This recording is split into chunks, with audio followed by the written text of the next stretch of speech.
Hi friends, Meiyazhagan இந்த படத்தோட கதை என்ன அப்படின்னு பாத்தீங்கன்னா, தூரத்து சொந்தக்காரங்களான 2 பேர் வந்து ஒரு மேரேஜ்ல மீட் பண்றாங்க. ஸோ அன்னைக்கு நைட்டு அவங்க ஸ்பெண்ட் பண்ற டைம் தான் இந்த படத்துடைய கதை.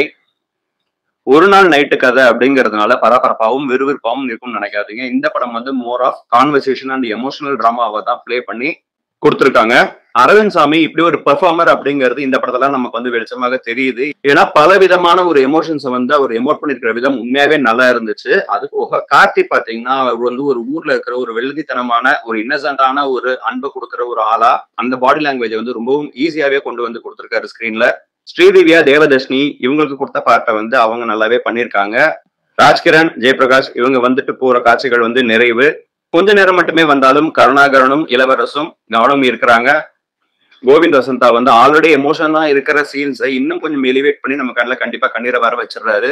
இந்த படத்துல டைலாக்கும் சரி, சினிமாட்டோகிராஃபியும் பாத்தீங்கன்னா ஒரு படம் பாக்குற மாதிரி ஒரு ஃபீலே இல்லை. ஒரு 2 பேரும் பேசிக்கிறாங்க, அங்க ஒரு விஷயம் நடக்குது.